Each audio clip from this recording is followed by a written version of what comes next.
Bonjour à tous, je vous souhaite la bienvenue sur ce nouveau webinaire qui fait partie donc, de notre web série à la découverte du GDS. Voilà, le troisième volet de cette. Voilà, nous souhaitions pouvoir un petit peu communiquer sur le GDS, sur son utilité, comment il s'intègre à son environnement. Et ce troisième volet va mettre un petit peu plus la lumière sur l'agence de voyage, et notamment voilà, ces relations où comment elle choisit son GDS et comment voilà, elle entretient la relation au fil du temps. Et pour cela, je serai accompagnée donc aujourd'hui d'Éric Ritter, président de l'agence de Voyage Expert. Bonjour Éric. Bonjour. Voilà, merci d'être là et de nous rejoindre. C'est vrai que c'est une discussion qui est peut-être un petit peu particulière, qui est très orientée sur vos interactions avec le GDS. Donc c'est vrai que c'est important de vous donner la parole aujourd'hui. Et peut-être un petit peu pour commencer ou comprendre qui est Voyage Expert, est-ce que vous pouvez nous en dire un petit peu plus sur votre agence, sa couverture, le type de clientèle? Donc, Voyage Expert, on est une agence de voyage d'affaires, on existe depuis 40 ans. On gère environ 100 millions de volume de budget voyage par an, avec un tropisme fort sur la qualité. On est très réputé pour notre qualité, on a une cellule VIP et COMEX assez réputée. Et on est présent en Europe au travers d'une filiale à Cracovie et à Lisbonne. Et en termes de clientèle, quelle est la typologie, on va dire peut-être un peu classique de vos clients? Alors, plutôt les grands comptes. Notre spécialité étant vraiment de faire du sur-mesure, on travaille essentiellement pour des grands comptes parce qu'on peut vraiment apporter une forte valeur ajoutée et une flexibilité. Grand parmi les petits ou petits parmi les grands, on va avoir à la fois la techno, mais la capacité à nous adapter à ces grands comptes, ce qui est très très apprécié. D'accord, donc si vous voulez, donc, qui dit grand compte dit aussi au-delà des volumes, hein, mais peut-être certaines complexités en termes de workflow, en termes d'attente, donc quand même une assez grosse pression par rapport au contenu et par rapport à ce que vous êtes susceptible de pouvoir gérer en back-office ou derrière, soit sur la partie analytique, etc. En fait, notre métier, ces dernières années, est devenu de plus en plus technologique. Aujourd'hui, on va avoir, par exemple, 8 personnes à temps plein qui ne vont que travailler sur les outils, ce qu'on appelle les SBT. Donc, c'est quand même pas rien, 8 personnes à temps plein. De même ordre, on a été amené à créer notre propre SS2I. Donc voilà, agence de voyage d'affaires avec une filiale SS2I, et on a 7 ingénieurs informatiques qui travaillent pour nous pour développer soit des produits internes, soit plutôt des interfaces pour nos clients. Donc, Okay. le métier d'agence de voyage est devenu ces dernières années de plus en plus techno, à tel point qu'on a été amené à créer nos propres filiales informatiques pour encore mieux accompagner nos grands comptes. Très bien. Donc effectivement, c'est ce que vous disiez, la technologie devient de plus en plus importante. Le GDS est très très central dans justement toute cette chaîne. Est-ce que vous pouvez déjà... C'est Allez-y. exactement ça. D'abord, premier métier d'une agence de voyage, c'est de réserver un billet d'avion. Et comment réserver un billet d'avion si on n'a pas accès en temps réel à l'ensemble des combinaisons tarifaires, mais aussi des disponibilités. Et en ça, le GDS est cette énorme base de données que l'on va consulter pour nous donner les disponibilités et les tarifs. Alors, un petit exemple de contexte. Si je prends le premier axe transatlantique, qui est le Londres-New York, je me remets en 2019, un petit peu avant le Covid, et que vous choisissiez une journée dans l'année, et vous disiez, voilà, Eric, le 15 juillet, je dois faire un aller-retour Londres-New York, envoie-moi par devis toutes les combinaisons possibles, tarifaires et de dispo. Eh bien, excusez-moi du peu, mais il faut que je vous envoie 6 milliards de devis. Et il y a 6 milliards de possibilités pour faire Londres-New York une journée dans l'année. C'est ahurissant, c'est des chiffres auxquels on a du mal à croire, mais ça montre à quel point notre métier est complexe, ça montre les grandes données. Donc, très important, avoir un outil extraordinairement performant pour accéder le plus rapidement possible, non pas à ces 6 milliards de devis, mais aux 100, 150 combinaisons qui vont être le plus proche du besoin du client. Très La bien. deuxième chose, c'est qu'il faut que l'outil soit extraordinairement fiable. Quand mon client m'appelle, je ne veux pas lui dire « Attendez, je vous rappelle dans 1 heure, j'ai un problème d'accès ». Un GDS, il y en a 3 à peu près dans le monde, pour simplifier, j'avais vu une stat qui disait sur un GDS, en 1 minute, il faisait 135 000 réservations de billets d'avion. C'est là encore des chiffres ahurissants. Donc la première chose du GDS qui est complètement centrale dans notre métier, c'est d'avoir un algorithme extraordinairement puissant pour nous donner accès aux meilleurs choix et être extraordinairement fiable parce qu'il est hors de question que je fasse attendre mes clients. Donc, bon, évidemment, là, ce que vous dites, c'est un système incontournable. C'est-à-dire que demain, même dans le cadre, voilà, on entend beaucoup parler de la désintermédiation, le fait d'aller directement à la source.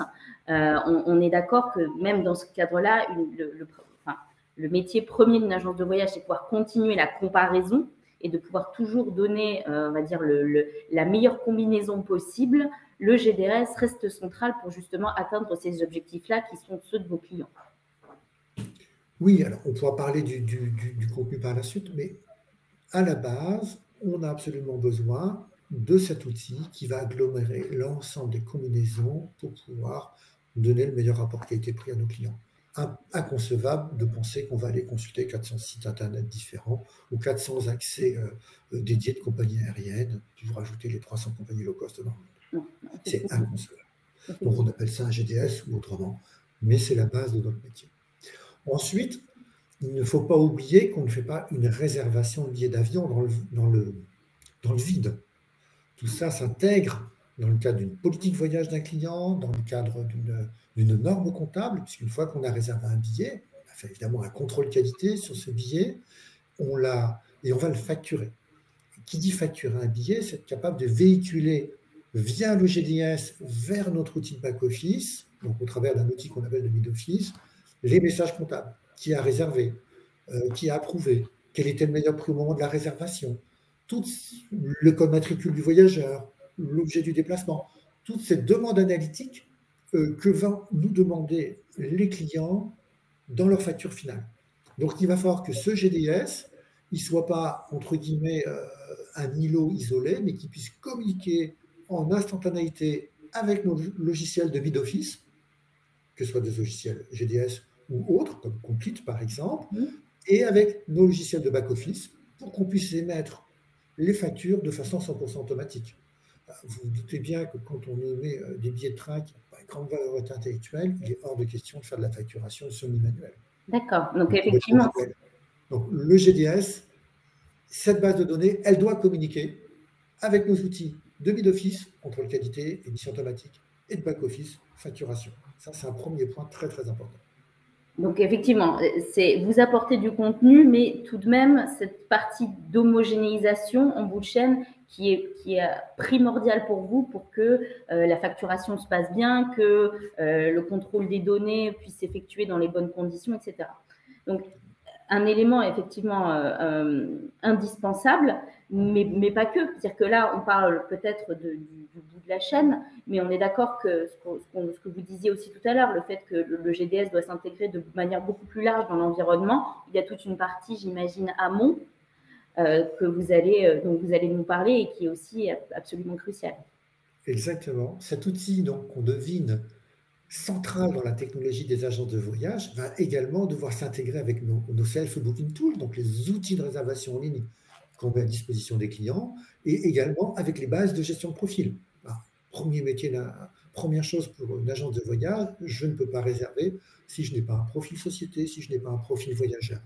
Donc, le GDS au centre de notre métier doit avant tout être ouvert, être capable de s'interfacer avec le maximum de fluidité, avec des outils avant la réserve, le self-booking tool, la gestion de profil, et les outils après la réserve, le contrôle qualité, l'émission automatique, la retarification, et les outils de fin de réserve, donc la facturation. Sachant que, c'est vrai qu'on ne l'a peut-être pas évoqué en amont, mais vous, Voyage Expert, donc vous êtes susceptible de vous plugger à n'importe quel outil, sachant que vous êtes allé aussi vraiment au-delà avec un outil en particulier sur cette partie intégration. C'est vrai qu'on est un peu les spécialistes de SAP Concur Ouais. et qu'on a beaucoup travaillé sur cette intégration, mais on travaille avec également d'autres outils. Mais ce qui est essentiel quand vous travaillez avec un grand compte, c'est la fluidité de l'ensemble des intégrations, parce qu'il va falloir aller également s'intégrer donc avec leur base RH. Vous avez 15 000 voyageurs, c'est hors de question de faire des mises à jour manuelles. Enfin, c'est inimaginable. Avec leur base comptable, et on doit être uniquement dans des process 100% automatisés. Avec le GTS au centre, parce que c'est lui qui détient à la fois, c'est lui qui va détenir les réservations. C'est très important, cette capacité à être ouvert sur le monde et à s'intégrer. Et c'est aussi pour ça qu'on a notre propre filet informatique pour pouvoir aller s'intégrer encore plus nativement chez nos grands clients. Et effectivement, ce que je rajouterais aussi, c'est qu'on est dans un monde où le voyage d'affaires évolue beaucoup. On est toujours face à une crise aujourd'hui. Mais quand bien même la marche, tout cet aspect de révolution sur les nouveaux formats de distribution, etc. Donc, il y a comme une certaine révolution qui est en marche. Si on en revient par exemple au sujet du jour, qui est quels sont les critères, on va dire, de choix, ou qu'est-ce qui importe dans justement les interactions avec son partenaire technologique GDS, qu'est-ce qui, selon vous, par rapport à votre expérience, par rapport à comment vous envisagez aussi l'avenir, est crucial justement pour pouvoir un petit peu orienter, et puis surtout avoir aussi une continuité dans dans le partenariat, c'est-à-dire qu'il ne s'agit pas juste d'un partenariat technologique, on va essayer de plugger des outils les uns avec les autres et puis on les laisse vivre. Derrière, il y a aussi une stratégie qui se déroule au fil du temps. Oui. Le premier point, c'est que notre métier du voyage d'affaires, est un métier passionnant, mais parce qu'il évolue à une vitesse incroyable. Incroyable. Les low cost, l'arrivée des Airbnb. En fait, il y a de plus en plus d'offres dans le métier du voyage d'affaires. Un Uber n'existait pas il y a quelques années. Aujourd'hui, il est central. Airbnb est également fait partie complète de l'offre. La liaison vers les gestions de visa, la récupération de TVA à l'étranger. En fait, on se rend compte qu'autour du voyage d'affaires, il y a tout un écosystème de partenaires et de prestataires avec lesquels on doit être en lien. Cet enrichissement continu de l'offre, il est à la fois passionnant et en même temps, il est très, je pourrais m'excuser, challenging, parce qu'on doit sans arrêt ouvrir nos outils et aller chercher cette offre pour la proposer à nos clients. Nos amis des compagnies aériennes, en plus, on le voit avec le lancement du NDC qui dure depuis quelques années, donc c'est quand même très compliqué de faire une nouvelle offre de distribution. En plus, donc un rêve, c'est communiquer avec le voyageur en direct, et un petit peu court-circuiter tout le monde. Et donc, remettre en question un petit peu ce modèle de base de données unique, mais qu'on l'appelle GDS ou pas, à un moment ou à un autre, on a besoin de comparer les différentes offres sur un transport pour pouvoir proposer le meilleur rapport qualité-prix à un voyageur. Ça, c'est fondamental. Et donc, quand vous êtes dans un métier qui évolue aussi vite, qui est aussi challenging, ce qui est fondamental, c'est de travailler avec des GDS, donc de la technologie qui soit ouverte, qui soit évolutive, qui soit proactive, qui soit très humble. C'est vrai qu'on a connu il y a quelques années des GDS assez arrogants quand même, mais très humbles pour être capable d'évoluer et de réfléchir à ce que sera notre métier à moyen terme et comment on va pouvoir sans arrêt aller chercher le meilleur contenu pour répondre aux besoins de nos clients. Et justement, est-ce que c'est collaboratif? C'est-à-dire que quelque part, vous reflétez aussi les besoins de vos clients qui évoluent. Est-ce que, par exemple, vous vous sentez entendu par vos partenaires technologiques? Est-ce que vous pensez que c'est un élément qui est vraiment très clé? Parce que bon, eux aussi sont en lien direct avec les fournisseurs, forcément, avec de l'agrégation de contenu. Mais derrière, vous êtes peut-être la première vitrine par rapport à comment le business travel, en tout cas les entreprises, évoluent et quels sont leurs nouveaux besoins. Et justement, cet aspect d'échange, dans un sens comme dans l'autre, est-ce que pour vous, il vous semble primordial? Oui, alors on a quand même une chance, c'est que dans le modèle économique qui relie une agence de voyage à son GDS, les intérêts sont 100% liés. C'est-à-dire, plus la chance réserve, mieux va le GDS Donc, le seul intérêt de GDS, c'est que son agence se développe et donc, il nous écoute énormément. Il nous écoute énormément. Alors, ça peut paraître paradoxal quand on s'adresse à des multinationales énormes qui ont plusieurs fois notre taille, hein, mais il nous écoute énormément. Maintenant, faire évoluer une technologie plus fragmentée, ce n'est pas aussi simple que ça. D'ailleurs, on voit bien avec tous les problèmes liés au lancement du NDC. Donc, il y a cette écoute, mais nous, vraiment, ce qui nous intéresse, c'est la capacité d'échange, la capacité à nous apporter de la valeur ajoutée, à nous aider à réfléchir à ce quel sera le monde de demain, pour encore mieux évoluer, anticiper et être au plus proche des besoins de notre client. Nous apportons un service à nos clients et il faut qu'on continue de leur apporter de la valeur. C'est fondamental. Donc, vous êtes quelque part un partenaire privilégié du GDS. Est-ce que vous pouvez nous expliquer comment se passe justement cet accompagnement? C'est-à-dire que, bon, ben voilà, vous avez un GDS, donc ce partenaire, vous avez quelqu'un qui va vous suivre tout au long du partenariat. Comment, alors au-delà de ça, il vous fait aussi évoluer par rapport à votre, que ce soit votre technologie, votre approche, etc., ou même accompagner vos équipes, parce que je pense que c'est aussi un élément qui est essentiel. C'est votre plus grande valeur ajoutée, vos agents. Comment justement aussi par rapport à ces nouveaux modèles, que ce soit des modèles de réservation, que ce soit du nouveau contenu, etc., comment aussi ils vous accompagnent sur cet aspect-là? Après, tout va dépendre, entre guillemets, des GDS et du type de relation, du niveau de relation qu'on va avec eux. Mais généralement, on a à la fois un interlocuteur, je dirais, commercial et un interlocuteur techno qui nous accompagne dans les mises à jour et dans la vision. Après, on va avoir la chance d'avoir des interlocuteurs qu'on va voir plus ponctuellement, qui sont, entre guillemets, je peux m'excuser en termes de recherche, plutôt en RD, plutôt à la création de produits, et avec eux qu'on aura ces échanges sur un petit peu ce que peut être la vision à 6 mois, 1 an, 2 ans, 3 ans de notre métier. Ça, c'est vraiment, vraiment fondamental. Évidemment, en parallèle, les GDS ont toutes des équipes de formateurs qui sont toujours disponibles pour accompagner nos agents de voyage, pour les former et les aider à se grader.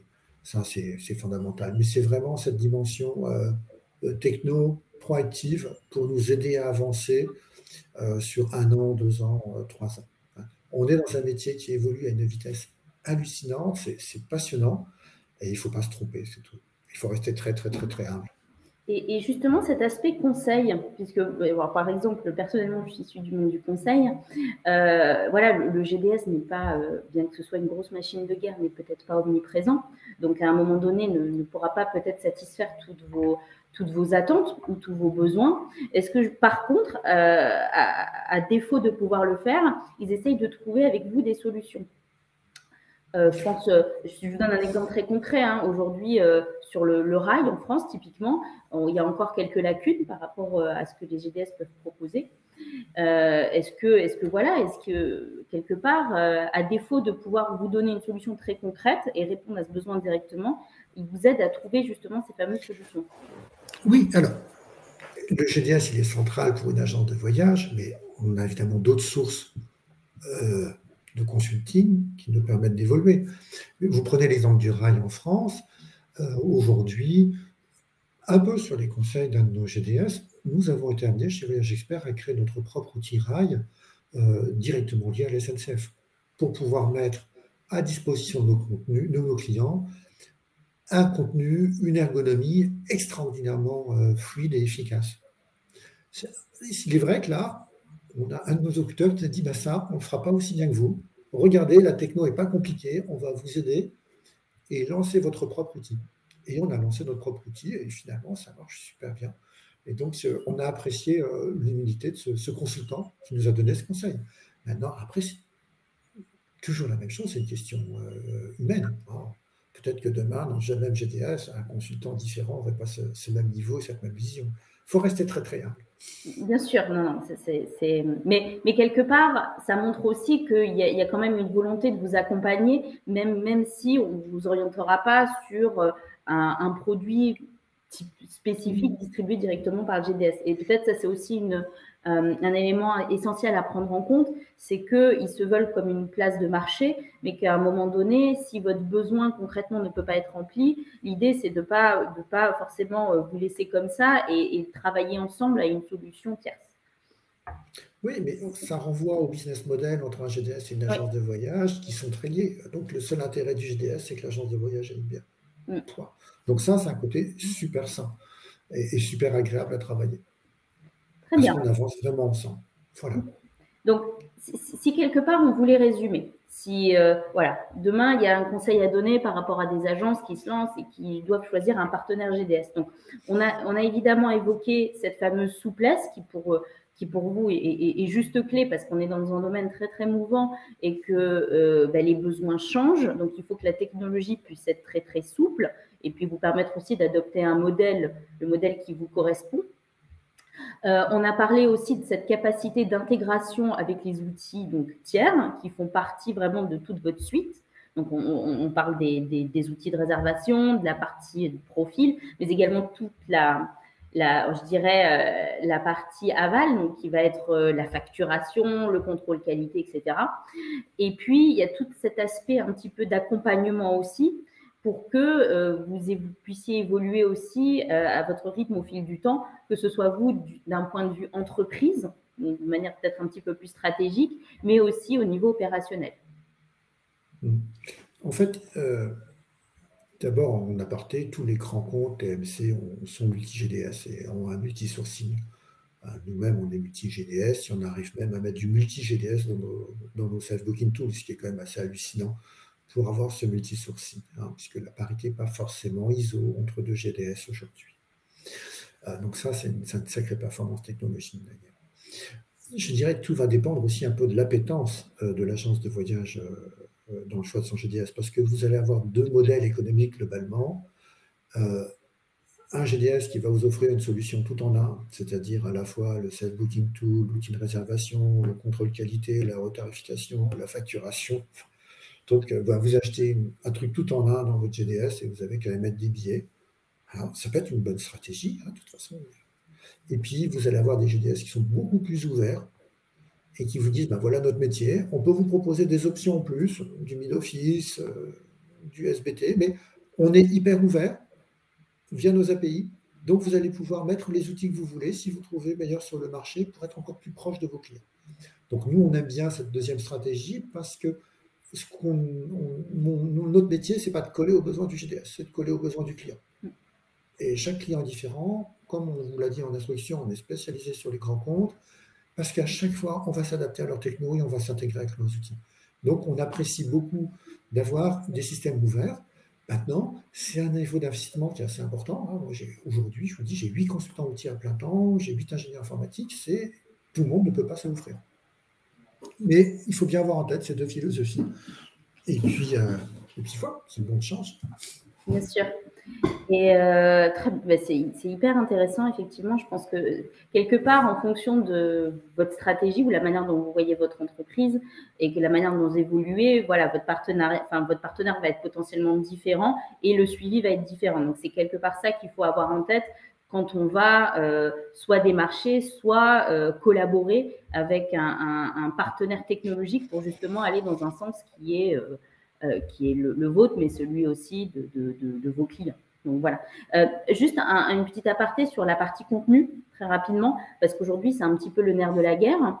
Est-ce qu'il vous semble qu'à date, les GDS répondent à votre besoin en termes de contenu ou on est toujours quand même loin du compte par rapport à ce que vous pouvez constater par rapport à vos demandes clients? C'est une bonne question.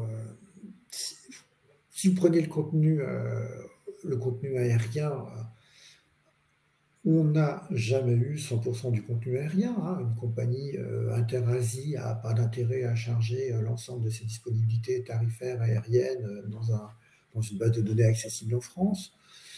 Mais on arrive à appréhender 90-95% du contenu, ce qui est déjà énorme. Vous prenez l'hôtellerie, on ne sait même pas combien il y a d'hôtels dans le monde. Alors avoir l'ensemble des contenus hôtels, c'est même pas imaginable. Encore une fois, on doit être une place de marché la plus riche possible pour offrir le meilleur choix à nos clients. Mais un transporteur, un prestataire de service peut toujours faire le choix de ne se commercialiser qu'en direct. Hein. Rappelez-vous, quand les low cost sont arrivés en Europe, il ne faut absolument pas être dans les outils de réservation en ligne ou dans les GDS. Aujourd'hui, ils se sont tous intégrés.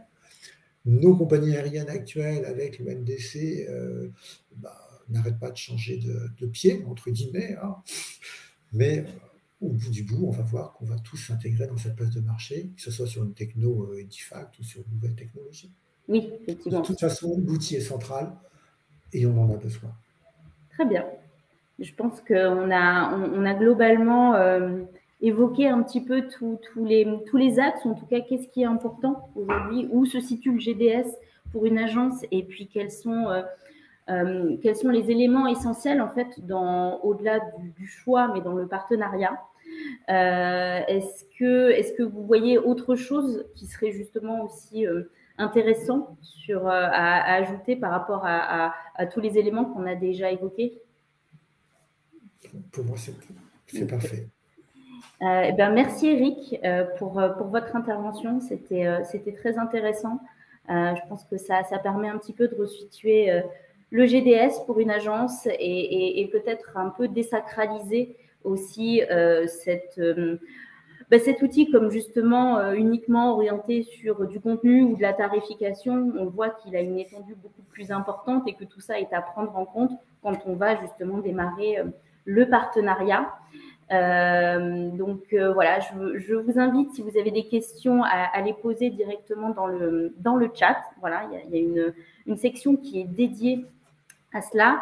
Et puis sinon, je vous invite à nous rejoindre pour notre dernier webinaire de cette web série à découverte du GDS qui aura début janvier.